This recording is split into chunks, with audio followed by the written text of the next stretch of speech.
नमस्कार विद्यार्थी मित्रांनो, आज आपण इयत्ता 9वीच्या पाठ्यपुस्तकातील जो उपयोजित लेखनाचा विभाग असतो याबद्दल आपण पाहणार आहोत. उपयोजित लेखन तुमच्या पाठ्यपुस्तकामध्ये तुम्ही पाहाल तर पान नंबर 94 पासून सुरू होतं. या उपयोजित लेखनामध्ये तुम्हाला पत्रलेखन, सारांश लेखन, कथालेखन, संवाद लेखन, मुलाखत, त्याचबरोबर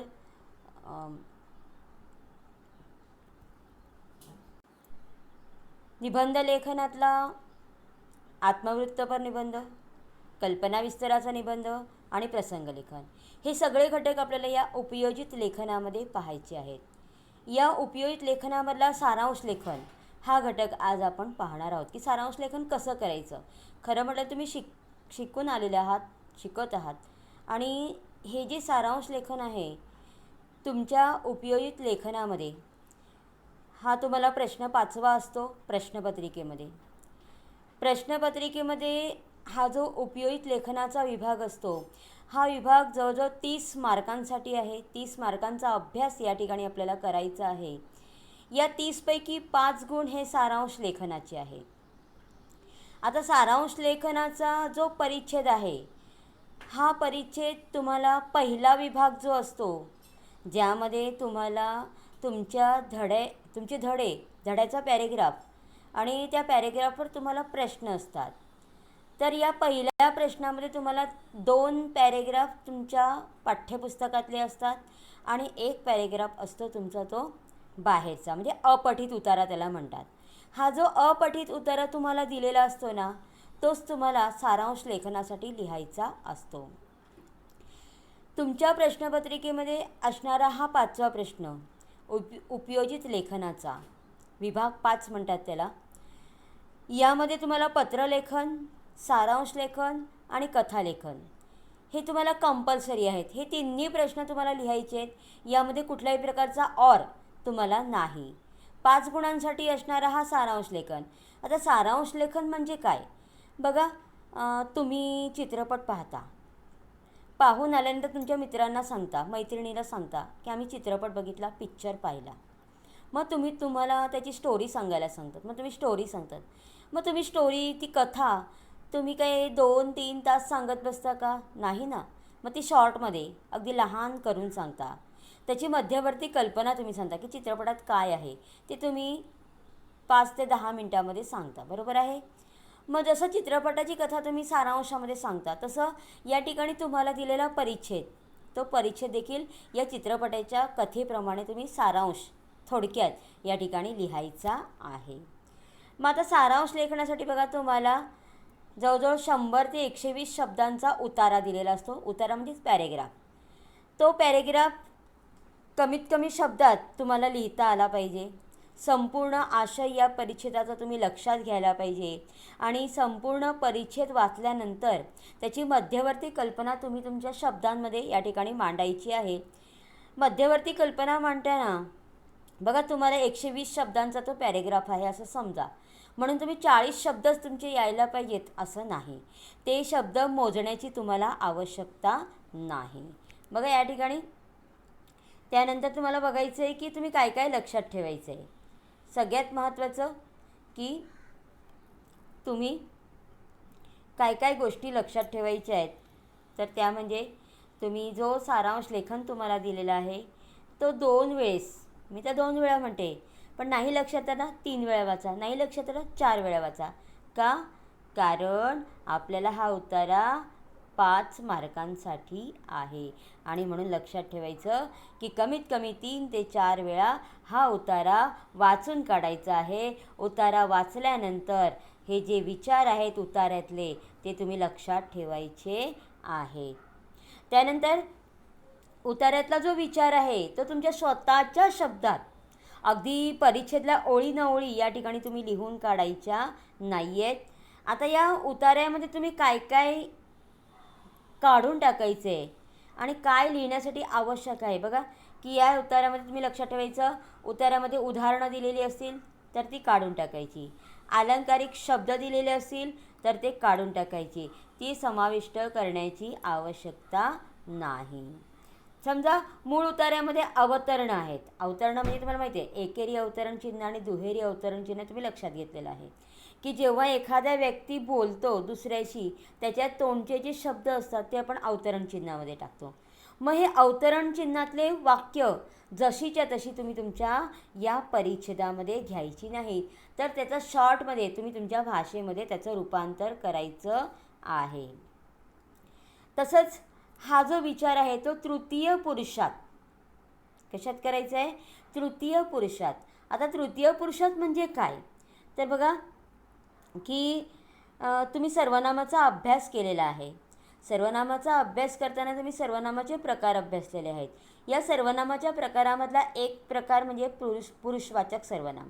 या पुरुषवाचक सर्वनामाचे 3 प्रकार पडतात. प्रथम पुरुषवाचक, द्वितीय पुरुषवाचक आणि तृतीय पुरुषवाचक. बरोबर आहे. आता प्रथम पुरुषवाचक म्हटलं की मी, आम्ही. द्वितीय पुरुषवाचक म्हटलं की तो, तुम्ही. आणि तृतीय म्हटलं की ते, त्या, ती. थर्ड पर्सन तुम्ही म्हटलं ना, थर्ड पर्सन. मग थर्ड पर्सन हे जे आहे ते, त्या, ती, या भाषेमध्ये हा जो उतारा आहे तो आपण सारांश लेखनामध्ये लिहायचा आहे. की सारांश लेखन कसं लिहायचं आहे? तृतीय पुरुषामध्ये आणि थोडक्यात लिहायचं आहे.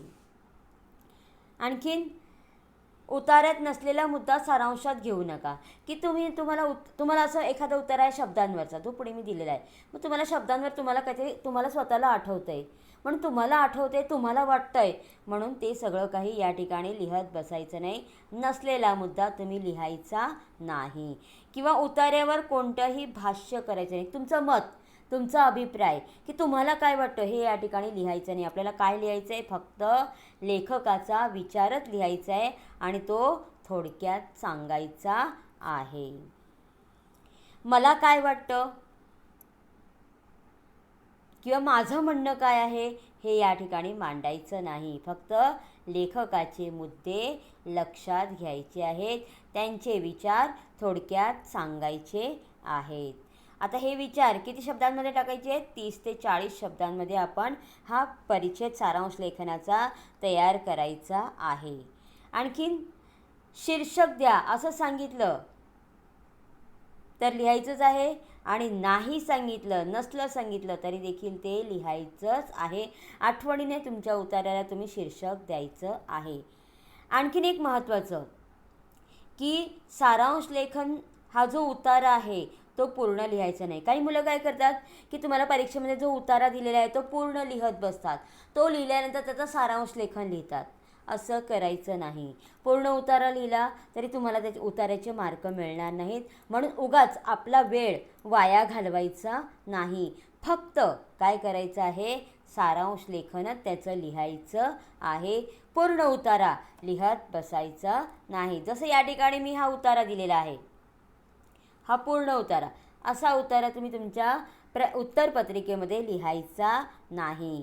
तर उत्तरपत्रिकेमध्ये काय लिहायचं आहे? फक्त हा जो सारांश तुम्ही तयार केलेला असेल तो सारांशच या ठिकाणी लिहायचा आहे. ठीक आहे. मी या ठिकाणी एक उतारा लिहिलेला आहे. तो उतारा मी वाचते आणि मी केलेलं सारांश लेखन वाचते. बघा, भाषा हे लोकव्यवहाराचे एक सुगम आणि सर्वश्रेष्ठ साधन आहे. शब्द हा भाषेचा मूलभूत घटक होय. शब्दांमध्ये खूप सामर्थ्य असते. वेदांमध्येही शब्दांची महती व्यासांनी वर्णिली आहे. उपनिषदात शब्द हे ब्रह्म मानले आहे.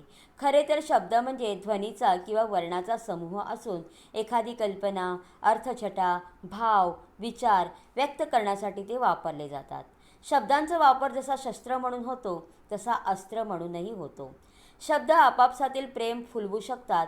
शब्दच त्यातील ज्ञानाचा लाभ करून देतात. शब्दातून वेगवेगळ्या भावना प्रकट होतात. कधी शब्दांमुळे एखाद्या कृतीचे, गोष्टीचे, घडलेल्या प्रसंगाचे, इतिहासाचे ज्ञान होते, तर कधी शब्दांच्या माध्यमातून मने जिंकली आपल्याला ज्ञानाच्या अनेक शाखांचे दरवाजे खुले करून जातात. शब्दात रण माजवण्याचे सामर्थ्य असते व शांतता निर्माण करण्याची विशाल शक्ती असते. म्हणून शब्दांचे जीवनातील महत्त्व अनन्यसाधारण असते. असं तुम्हाला परीक्षेत दिलेला असेल परीक्षेमध्ये. मग त्याचा सारांश बघा कसा करायचा आहे आणि मी कसा केला आहे. भाषेचा मूळ घटक असलेल्या शब्दात प्रचंड ताकद असते. ते ध्वनी किंवा वर्णाचा गट असून एखादी कल्पना, अर्थछटा, भावना, विचार मांडण्यासाठी वापरले जातात. त्यांच्याद्वारे ज्ञान, प्रेम, शांतताही संपादन करता येते. संहारही घडवता येतो. म्हणूनच जीवनात शब्दांना खूप महत्त्व आहे. आणि अशा पद्धतीने मी या ठिकाणी या उतार्याचा हा सारांश लेखन लिहिलेला आहे. आता तुम्ही काय करायचं आहे, अशाच प्रकारे सारांश लेखन तुम्हीसुद्धा लिहायचे आहेत. हे सगळे जे मुद्दे आहेत, जे घटक आहेत, हा सगळा घटक मी पुन्हा तुमच्या व्हॉट्सअप ग्रुपवर टाकत आहे. तो तुम्ही संपूर्ण माहिती जी मी व्हॉट्सअपवर टाकणार आहे ती तुम्ही तुमच्या वहीमध्ये, समजा तुम्ही वही मराठीच्या वहीत लिहू नका. उपयोजित लेखनासाठी एखादी वेगळी वही करा किंवा एखादी फाईल करा की ज्यामध्ये तुम्ही हे सगळं उपयोजित लेखन लिहायचं आहे. मग फाईल केली तर फाईलमध्ये कागदं की वेगवेगळी कागदं जी तुम्ही लिहिणार आहात तुमच्या शब्दांमध्ये ते त्या ठिकाणी लिहून काढायचे. ते फाईल तयार करायची आहे किंवा उपयोजित लेखनाची वेगळी वही करायची आहे आणि त्यामध्ये हे सगळं लिखाण करायचं आहे. त्याचबरोबर आणखीन एक उतारा मी तुम्हाला सारांश लेखनासाठी अभ्यास म्हणून देत आहे. म्हणजे 2 उतारे माझ्याकडून असतील आणि आणखीन 8 उतारे तुम्ही वेगवेगळ्या निबंधाच्या पुस्तकातून शोधायचे. तुम्हाला ते निश्चितच सापडतील. नसतील आजूबाजूकडील जे मित्र आहेत त्यांच्याकडनं निबंध लेखनाचं पुस्तक मागा आणि त्याच्यातनं तुम्ही ते लिहून काढायचे आहेत. म्हणजे मी दिलेले 2 आणि आणखीन 8 सारांश लेखन तुम्ही तुमच्या वहीमध्ये किंवा फाईलमध्ये तयार ठेवायचे आहेत. जसं सारांश लेखनाचा हा अभ्यास दिला आहे तसाच उपयोजित लेखनातले इतर घटक जे आहेत त्याचा देखील मी अभ्यास देणार आहे. आणि म्हणून बाळांनो, कंटाळा करायचं नाही. मी असं म्हणत नाही एका दिवसात तुम्ही हा अभ्यास करायचा आहे. तर हा जो अभ्यास आहे तो तुम्ही 1 आठवड्यात, म्हणजे रोज 1 लिहिला तरी हरकत नाही, तुम्ही आठवड्यामध्ये तो पूर्ण करायचा आहे. कारण पुढच्या आठवड्यात मी उपयोजित लेखनातला आणखीन एक घटक घेणार आहे आणि त्याचंसुद्धा असेच आपण प्रत्येकी 10-10 उपयोजित लेखन आहे, पत्रलेखन 10, सारांश लेखन 10, त्याचबरोबर तुम्हाला संवाद लेखन असेल किंवा जाहिरात लेखन असेल, प्रत्येकी आपण 10-10 तयार करणार. कारण आपल्याला 6 माहीला म्हणा किंवा वार्षिकला म्हणा किंवा चाचणी परीक्षा जसं आपल्याला हे आलं तर छानपैकी त्याचा सराव झाला पाहिजे. आणि आत्ता तुम्ही जो काही सराव करणार आहात बाळांनो, हाच सराव तुम्हाला 10वीला उपयोगाला पडणार आहे. आणि म्हणूनच काय करायचं आहे की ह्याचं लेखन तुम्ही करायचं आहे. तुमच्या काय म्हणूया, तुम्ही तुमच्या हाताने. मी का म्हणते असं, कारण मुलं काय करतात, मॅडमने 8 वेळा लिहायला सांगितलं आहे, मग आपण काय करायचं आहे, आपण भावांकडनं बहिणींकडनं लिहून घ्यायचं आहे.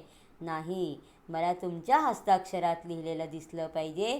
कुठल्याही भावाची, बहिणीची, इतर बाजूच्या मित्रांची मदत घ्यायची नाही. संपूर्ण फाईल मी चेक करणार आहे आणि त्या फाईलमध्ये तुमची अक्षरं मला सारखी दिसली पाहिजेत.